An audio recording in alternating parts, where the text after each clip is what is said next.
Today is Wednesday, November 27th. We'll tell you about a ceasefire deal now in effect between Israel and Hezbollah, and what to know about President-elect Trump refusing certain federal funding, background checks for his cabinet, and an ethics pledge. Also, we have an update on the weather across the country on one of the busiest travel days of the year. Plus, a new proposal would give millions of Americans access to popular and usually expensive weight loss drugs like Ozempic, what salary it takes for each generation to think they're financially successful. And Americans are getting ready to shop. Black Friday deals are already underway. Those stories and even more news coming up. Welcome to The Newsworthy. All the day's news in around 10 minutes. Fast, fair, fun, and on the go. I'm Erica Mandy. Thanks so much for being here. You ready? Let's do this. Today is expected to be one of the busiest travel days of the year, and a lot of travelers are expected to be delayed, not just because of crowded roads and airports, but also because of weather. The National Weather Service is predicting heavy snow in parts of the Central Rockies, and some heavy rain is expected from the southeast to the mid-Atlantic. Tomorrow will be a tougher day to travel for people in the Northeast, with either rain or snow in the forecast. Then after Thanksgiving, meteorologists are expecting one specific area to face travel troubles: the Great Lakes snowbelts from upper Michigan to upstate New York. Elsewhere, the roads and skies should be clear, but the air will be colder. In fact, freezing temperatures are in the forecast for all states, and areas from North Dakota to South Florida are expected to get their coldest weather of the season so far. A ceasefire between Israel and Hezbollah in Lebanon is now in effect. President Biden announced the U.S. helped to secure the deal and will help with oversight as well. Well, this agreement will allow hundreds of thousands of civilians on both sides of the Israel-Lebanon border to gradually return home. The ceasefire includes a 60-day transition period. Then it's supposed to be permanent. The transition time means the Israeli military will withdraw from southern Lebanon, while Hezbollah should move its heavy weapons and fighters farther north. President Biden emphasized that Hezbollah cannot threaten the security of Israel, and the U.S. assured Israel that it'll still support military action against major threats. The fighting between Israel and the Iran-backed militia group Hezbollah began more than a year ago when Hezbollah attacked Israel in the wake of October 7th in solidarity with Hamas in Gaza. Israel and Hezbollah then traded fire over the border for a year until Israel escalated things when it launched a ground invasion in Lebanon 2 months ago. But to be clear, this ceasefire deal in effect now does not stop fighting between Israel and Hamas in Gaza. So you know how we told you President-elect Trump is promising heavy tariffs on his first day back in office? Well, now America's top 3 trade partners are threatening to retaliate, starting with Mexico. Mexican President Claudia Sheinbaum already said she would impose tariffs of her own on the U.S. if Trump follows through. Some Canadian officials say their country would also have no choice but to fight back. And Prime Minister Justin Trudeau has set up an emergency meeting with provincial leaders about it today. Meanwhile, Chinese state media warned Trump's threats could drag the world's 2 top economies into a mutually destructive trade war. Even here in the U.S., there are warnings for Trump. American companies like Best Buy, Walmart, and AutoZone have said the tariffs will mean they'll probably have to raise prices. Agricultural economists say there could end up being shortages of fresh produce, and the tariffs could affect toys, clothes, electronics, and more. But President-elect Trump sees real benefits for the U.S. He says this is a way to stop illegal immigration and drug smuggling, since Canada, Mexico, and China can avoid tariffs by increasing enforcement. But even if they don't, Trump believes imposing tariffs will help protect American manufacturing, bringing new companies to the U.S. and bringing in new federal revenue. So, to be continued. President-elect Trump has reached a new deal with the Biden White House to get the transition going before Inauguration Day. It lets Trump's cabinet picks start getting up to speed about hundreds of federal agencies and access information that's not available to the public. This agreement is mandatory when administrations change hands, and Trump's team has been urged to sign it even before the election. Now, Trump has come around on this one, but not others that are also typical for an incoming president. For example, the president-elect turned down one agreement that would have given him about $7 million in federal funding for the transition.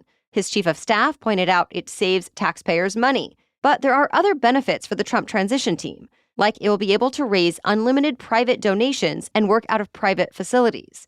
Also, the Trump team has not accepted official government background and security checks. As you know, Trump has been skeptical of the outgoing administration, specifically the Justice Department that's responsible for the checks. But without them, his team won't get classified intelligence or national defense briefings. Also, the Trump transition decided not to sign an ethics pledge that says the president-elect will avoid conflicts of interest while in office. Team Trump didn't explain why, but instead submitted a different ethics code that keeps lobbyists out of the transition process. The Biden White House says there are concerns about Trump not accepting all of the typical federal support, but says both sides are still working to make sure the transition goes smoothly. Millions of Americans could get access to popular weight loss drugs if a new proposal from the Biden administration actually goes through. It's said to be one of President Biden's last major policy directives, though it would need the okay from Trump administration officials to become official. Right now, decades-old legislation prevents Medicare from covering weight loss drugs, but this new plan would go around that by specifying that the drugs treat obesity and its related conditions. The rule would require both government-run programs, Medicare and Medicaid, to cover drugs like Wegovy, Ozempic, and Zepbound. Of course, while it might benefit millions of people, it could cost the government billions of dollars. It's not clear yet if Trump's White House will go for this plan. Support is mixed in his inner circle. Stay tuned. All right, we have more news for you still coming up. But first, a quick break to thank our sponsor, Honeylove. Get yourself the gift of comfort this year with Honeylove. Whether you're looking for that everyday legging that you can wear at home, running around town, or at the gym, or you're ready to upgrade your shapewear for all those holiday and New Year's gatherings and special events coming up, Honeylove should be your go-to. For example, I wear the Legging 2.0 every week. They're the most comfortable, stylish, and functional pair of pants that I own. And I always turn to Honeylove when I'm looking for shapewear. It has targeted compression technology that distinguishes between areas you do want more support and areas you need less compression. So it gives you support and confidence with comfort and flexibility. And from now until December 4th, Honeylove is giving up to 60% off site-wide. It's the biggest sale of the year. So treat yourself to the best leggings, bras, shapewear, and more on the market and save up to 60% off site-wide at honeylove.com/newsworthy until December 4th only. Inventory is limited and the sale ends soon, so don't miss their best deals of the year. After your purchase, they'll ask where you heard about them, so please support our show and tell them we sent you. Elevate your comfort, elevate your style, thanks to Honeylove. Okay, now back to the news. The Biden administration is making a big investment in electric vehicles before the president leaves office. Biden's Department of Energy is loaning more than $6.5 billion to an EV maker for a factory in Georgia. Electric truck maker Rivian abandoned the Georgia factory earlier this year, saying it was too expensive. But Biden's administration says the loan will help boost American-made electric vehicles and help achieve President Biden's goal of having zero-emission vehicles make up half of all new car sales by the year 2030. One caveat, it's unclear whether the loan will come through before the Trump administration takes over, and Trump hasn't commented on this loan itself, but he has promised to end EV tax credits. A new legal battle is highlighting a controversial point in the terms of service for the social media platform X, saying essentially, X users do not actually own their accounts. The company does. The social media platform, previously known as Twitter, brought this up in bankruptcy court, where a judge is reviewing the sale of Alex Jones's conspiracy website, InfoWars, to the humor site, The Onion. Remember, The Onion is buying the platform as part of a deal with the families of Sandy Hook victims. Elon Musk's company told the court The Onion cannot buy InfoWars' X account, even though part of the sale includes social media accounts. X says whoever runs the account owns the content posted, but not the account itself. The judge in this bankruptcy case still has to make a final ruling. Disney will pay $43 million to settle a lawsuit accusing it of not paying women the same as men working similar jobs. The class action lawsuit was filed in 2019 by around 9,000 women across various divisions of Disney, including its networks like ABC and FX, as well as its theme parks. A study commissioned by the plaintiffs found that some women were paid 2% less on average.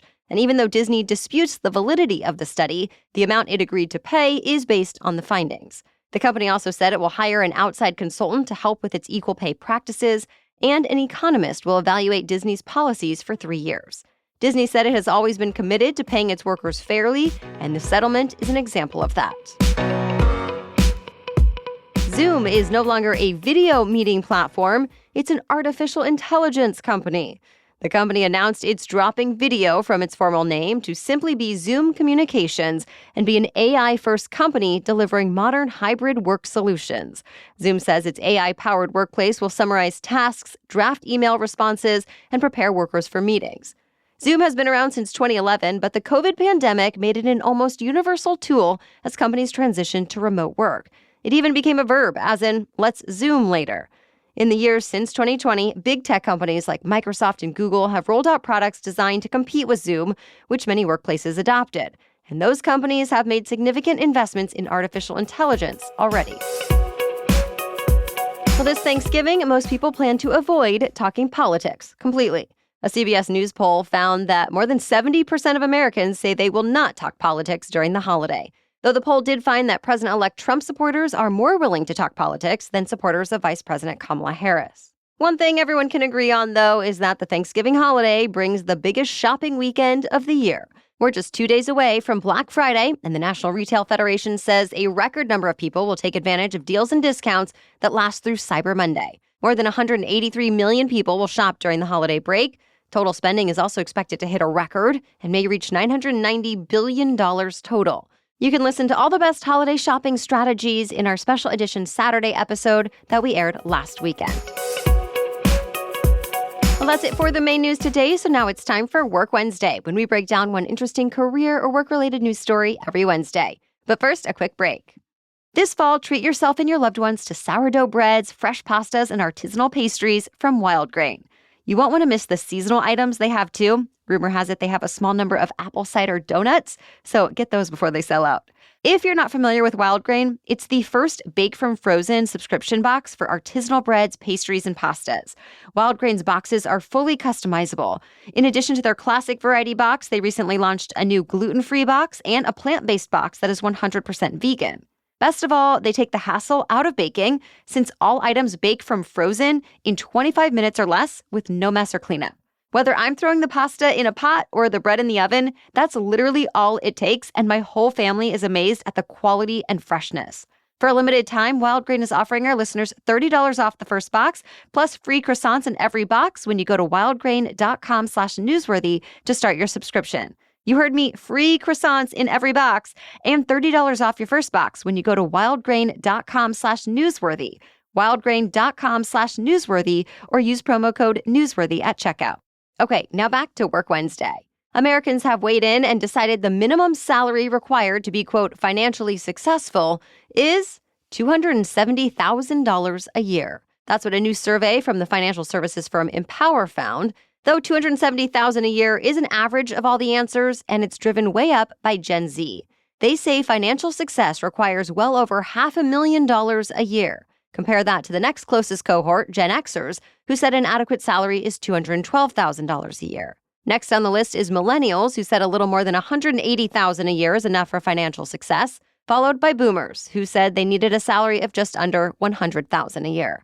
For reference, the average American's annual salary in 2023 was $67,000. Thank you so much for listening today. We are taking the next couple of days off for the Thanksgiving holiday, but our special edition Saturday episode is going to come out early. It's perfect timing because we're talking about communicating better during holiday gatherings and in your everyday life.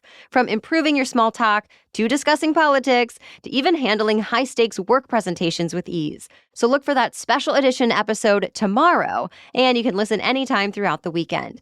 Then we will be back with all the news you may have missed during the holiday on Monday. Until then, have a great long weekend and happy Thanksgiving.